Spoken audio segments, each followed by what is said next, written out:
going on, guys? It's your boy. Welcome back to another video. So today we're going to be doing something a little different. With the SAG actor/writer strike that's going on right now, there's a lot of stuff that I'm like not entirely sure what I can post, what I should be posting, what I shouldn't be posting in order to be respectful. So I'm a little at a loss for what to make for content for the next couple of days. And I've already been having to pre-record a bunch of videos for this upcoming weekend. So all over the place, I'm a giant mess, and I wasn't sure what to post today, but I realized something that should be a-okay and should definitely be 100% acceptable is ranking old movies. So the next couple of days you can expect a decent amount of ranking videos. Today I'm going to be ranking, in my opinion, all 10 Spider-Man movies. Originally I was going to try to mix in the Venom verse and like add like the Venom movies and the Morbius movie, but I realized all three of those would be at the very bottom of the list. So instead of doing that, we're just going to rank Spider-Man movies. There's a solid 10, which is a good even number that I really like. And I'm going to dive right into this. Okay, so I want to quickly give a disclaimer before I get too far into this. I was born in the year 2004, so the Sam Raimi Spider-Man movies all came out either before I was born or like when I was really, really young. So a lot of those movies I had to rewatch when I was growing up a little bit, and I have a kind of like disconnect for those movies because I can't really fully relate to some of the teenagers of that time, and they all kind of look like 30-year-old people to me. So when I make my ranking here, and a lot of these are kind of like not where you'd expect them to be, I want to go ahead and give that disclaimer. I'm very young. My opinion is going to be a little bit different from people who grew up watching those movies, and I just wanted to get that right off the bat right now. Okay, now with that being said, coming in at number 10, in the worst spot, we got the Sam Raimi Spider-Man 3. A lot of things wrong with this movie. For one, studios should not get involved with directors who have a great vision and know what they're doing. Spider-Man 1 was a pretty successful movie. Spider-Man 2 is arguably one of the greatest superhero movies of all time. And the studio decided that instead of trusting Sam Raimi to do what he is doing best, which is fulfilling his vision for the character and making the movies that he wants to be making, the studio kind of chimed in and was just like, hey, you're doing a great job, but we need a more popular villain. Do a more popular villain. And they're like, do Venom. We want to see the space black goo guy. And it bothers me so much because, for one, the character doesn't feel right. Like, it doesn't feel very accurate to the character. Topher Grace, I feel like, was a giant miscast, and I understand what they were going for with that casting decision, but it just feels wrong when you look back at it. And everything with Peter getting the symbiote doesn't feel like it affects him as psychologically as it's supposed to. It doesn't seem like he goes through that moral battle that he has in the game where he gets it, and when he gets it in like the cartoons and then the comics. It feels very much just wrong, and you can kind of tell Sam Raimi didn't want to do the stuff with the symbiotes, and he wanted to do a more grounded story, and that's where it kind of falls flat. The villain feels so out of left wing, and it doesn't really fit Sam Raimi's universe as well, and it really bothers me that we didn't get to see his actual vision for this movie. But that being said, it's not bad, because in my opinion, I don't think any of the Spider-Man movies are really that bad. Coming in at number 9, so once again, I don't think any of the Spider-Man movies are that bad. I'm putting this one at number 9. I really like this movie, and I do rewatch it occasionally. I'm talking about Spider-Man Far From Home. I think that this movie works relatively well. This one just kind of fits the MCU scheme of we need to have plot holes, and we need to have everything connected to Tony Stark. And Quentin Beck's Mysterio doesn't make a whole lot of sense. He doesn't have a great motivation for why he's doing what he's doing. He wants power, which kind of makes sense, but at the same time, the way he's thinking about going about getting it doesn't make a lot of sense. He's somebody who's created a bunch of cool high-tech things. He's a very genius person, and the fact that his plan is as stupid as it is bothers me a lot. And there's a lot of small things here and there that I feel like don't work incredibly well with this. But overall, I do like the fun feeling of this, like high schoolers on a vacation going around the world. I like the fact that they are trying to get him out of New York to kind of like put Spider-Man in places we've never seen Spider-Man before, but at the same time, I think that that also is kind of where it falls short.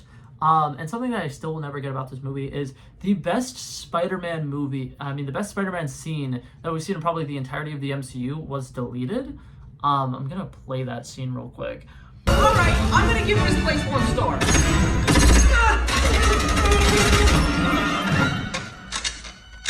Just kidding, it's bulletproof.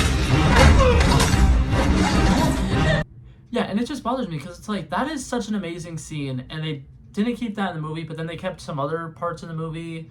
And the Brad character in this movie is just painful. I don't know why Every time he's brought up, it just feels wrong, and I feel like he was just really shoehorned in there because they wanted to do something to make MJ and Peter's relationship more like on the rocks, and to me it just does not work at all.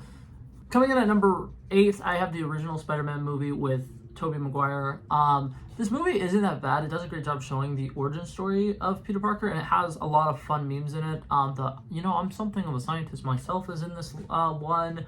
The original wrestling scene, and I will say this, I do love how simplistic his original costume is, because that's something that I love about comic movies, is when they show the superhero figuring out their original superhero like costume. And that one, it's just so realistic. He just has a red hoodie and a little ski mask on that's also red, and it's cute. I really like it, and I like the swinging scenes of this. I like all the stuff with the Green Goblin, but this movie overall feels really slow to me, and I think that I just have a very huge disconnect, because when I'm watching this movie and they're all supposed to be like high schoolers, and the guy who plays Flash Thompson looks like he could be like in his like early 40s, and it bothers me a lot, so I don't like it as much. Alrighty, now coming in at number 7, I have the Amazing Spider-Man movie. I love a lot of things about this. For one, in my opinion, this is the best live-action suit you've ever seen. I love everything about the Andrew Garfield suit. I like the way that he's very quippy, in the way that you would expect Spider-Man to be quippy. This one feels a lot more serious to me. I think that the way that they really portray it when he first gets his powers and he's just like destroying everything in his bathroom, they do a good job of setting up him realizing he now has these powers. I really like the fact that in this one he has to create his own web fluid again. That's something that is like a huge part of the Spider-Man character that I really like. And they really do a good job of showing he's a genius, and I like the way that he kind of is like a little mini detective going around and figuring out stuff. Like when he figures out Kirk Connors is the Lizard, he himself is going out and exploring and figuring out all this information, and I think that the Lizard was a very solid villain in this movie. There's definitely a few things here and there that could have been improved about it, but I still think that this is an incredibly solid movie that does a great job showing the Spider-Man origin. Alrighty, now coming in at number 6, I can see me getting a crap ton of backlash for the fact that this is not in my top 3 or top 5. Spider-Man 2. I like this movie. I think that it has some brilliant action sequences in it. I think that the train sequence is fantastic. I love the whole New York gathering around to kind of like help Spider-Man out, which is a lot of fun. The whole be careful, save him, he's a hero, whatever, and then the people being like, he's just a kid, and they put the mask on him and they make sure that, no one ever finds out his secret identity. I love when they show that side of New York in these movies, and they don't do it very often, and the way that they did it in this movie was really well done. I think that Otto Octavius was fantastic. Alfred Molina's portrayal of him was great. And overall, I think that a lot of the stuff with this movie works really well.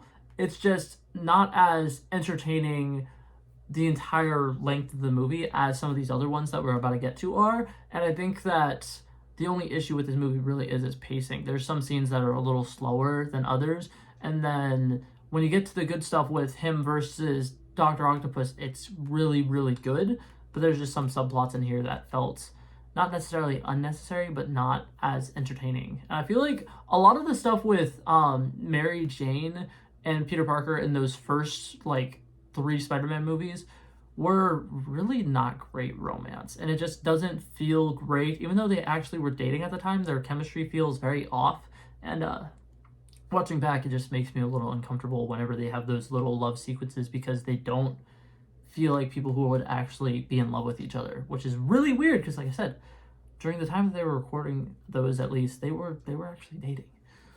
Alrighty, now coming in at number 5, I think that people are definitely going to hate me for having this high up on the list, but I don't care. The only thing that I do not like about this movie is the character designs of the 2 villains. The Amazing Spider-Man 2. I loved this movie for the longest time. It was literally my favorite Spider-Man movie. Literally until, until Spider-Man Into the Spider-Verse came out, this was literally my favorite Spider-Man movie. I would rewatch this one all the time. It's by far, in my opinion, the most nostalgic one, because like I said, I was born in 2004. Around the time that this movie came out, I was just now getting into the age where I would watch superhero movies, and I believe this one was on Netflix or some streaming platform, and I used to watch it all the time. I loved everything about it. I think that Andrew Garfield as Spider-Man is absolutely insane. I think that the death of Gwen Stacy has done incredibly well in this, and once again, their love story is so much better than any of the other romances we've gotten in the Spider-Man movies.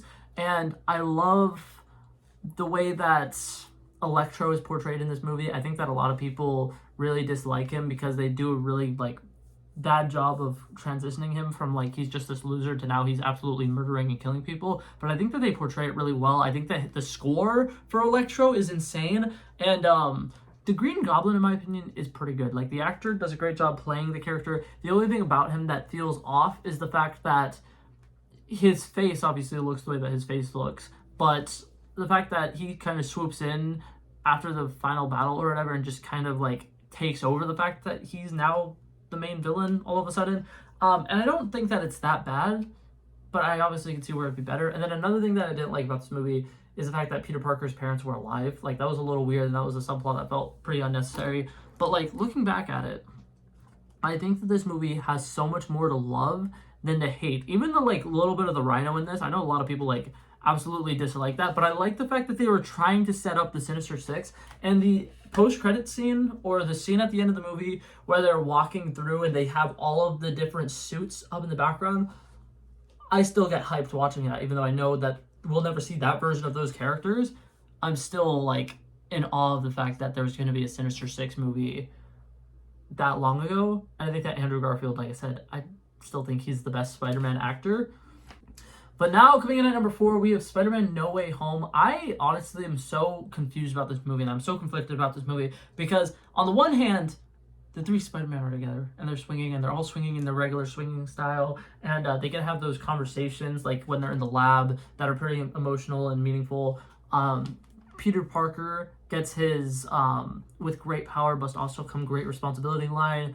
And then something that I really like about this movie is this ties off the trilogy of the Spider-Man Home trilogy or whatever insanely well, and it makes it where the entire trilogy was just his slow burn origin story, which I think was fantastic. I think the way that they portrayed it was really, really well done, and it's a lot of fun. It's a lot of fun, but I've made full videos where I explained why I don't like this movie. I feel like this is another one of those Marvel movies that really misses opportunities to have cool multiversal tie-ins, because they have the 2 different Spider-Men, but they don't introduce any new Spider-Man villains, which I understand why, but I really wish they either would have added one villain that was just another villain from another universe who no one's seen before and nobody knows who he is, or I wish that they made Electro from a different universe, and he was a lot different than the Electro that we saw in the past, because in my opinion, there's a lot of fun stuff that they could have done with that.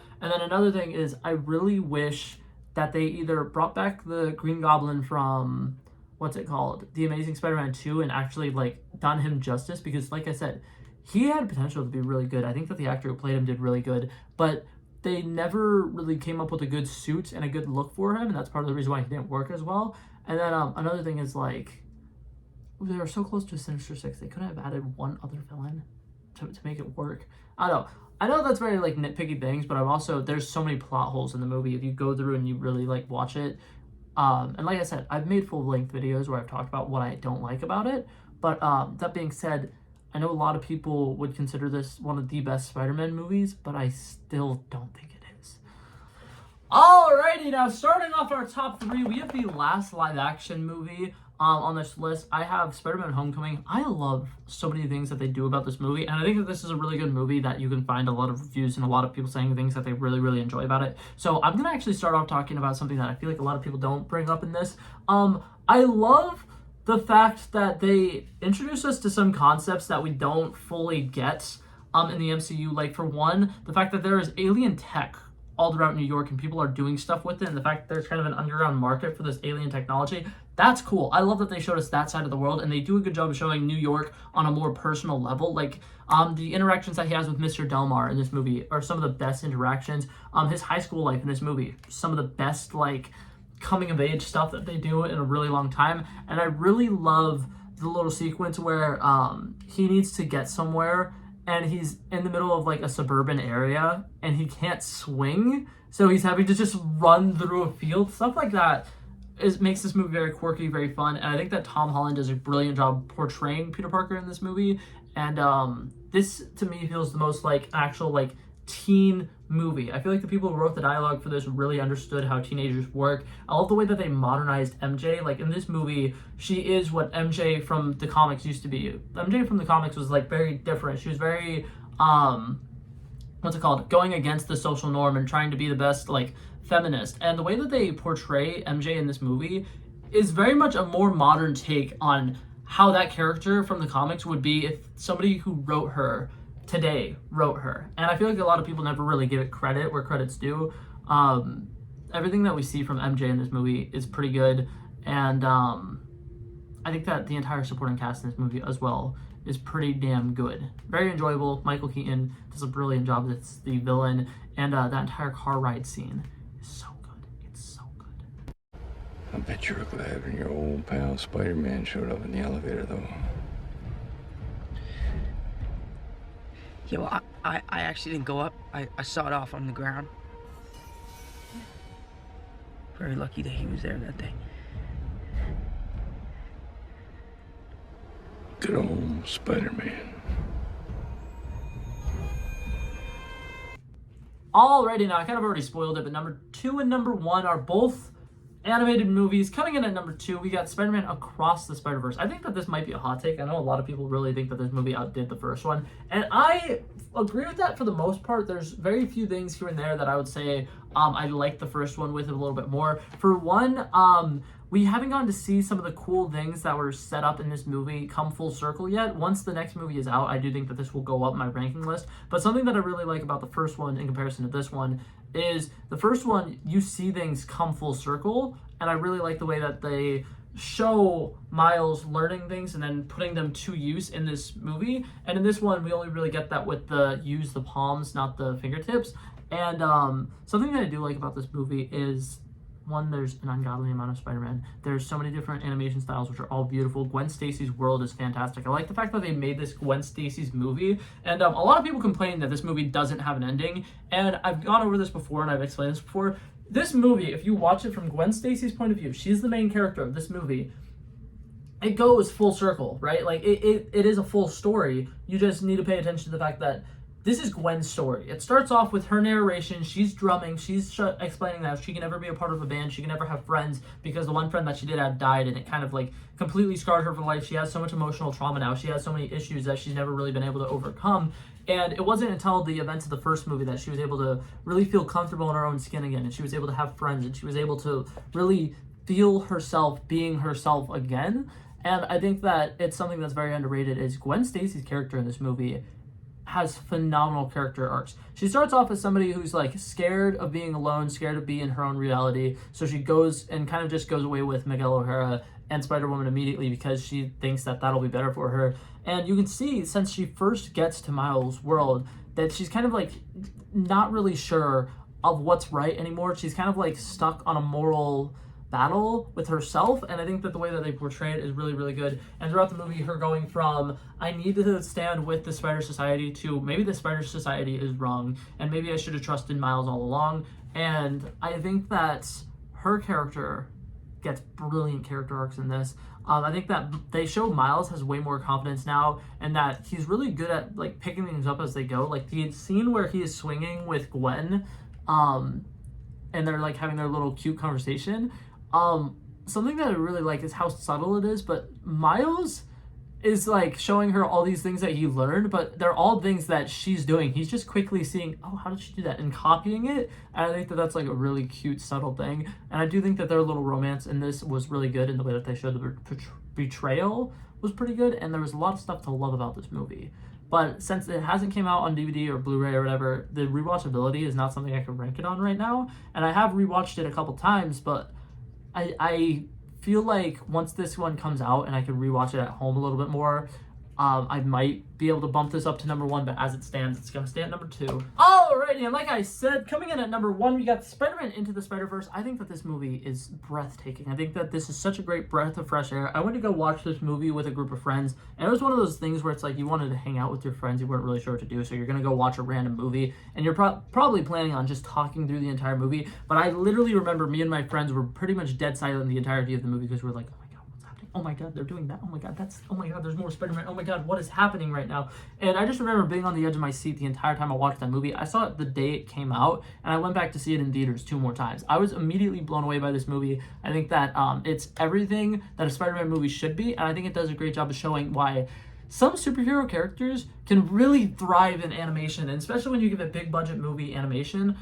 There are so many sequences in this movie that are beautiful. Every time the Super Collider comes on, the death of the first Spider-Man, and the like sad sequence that comes afterwards, with Miles going out and buying a Spider-Man suit, and everybody like mourning for him. The entire city of New York is gathered to mourn that Spider-Man, which I think is an absolutely beautiful tale. And then I like the fact that they show the duality of it. There's like that Spider-Man, which is considered the perfect Spider-Man, and then we meet the one that's played by Jake Johnson, Peter B. Parker, and he is so much fun. I like the fact that they, for one, show us an older Peter Parker, because something that sucks about the live action movies is they all start off during his teenage years, and they never do a great job of showing him once he like gets older. And I like that this is an experienced Spider-Man. This is someone who's been Spider-Man for 12 years, and he's gone through a lot, and he's kind of like not really done with being Spider-Man, but he kind of is done with being Spider-Man.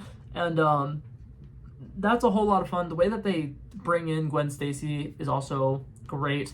And I will admit, I really loved the supporting cast of the first movie.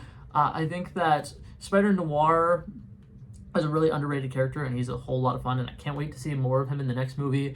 And Peter Porker is just fantastic. I like the fact that they introduce different characters who would not really work in live action. I'm specifically talking about Peter Porker for that one. I feel like Spider-Noir obviously would work in live action, but it's just so satisfying seeing all of these characters come together. And then, like I said, this movie does such a great job with making a full circle thing.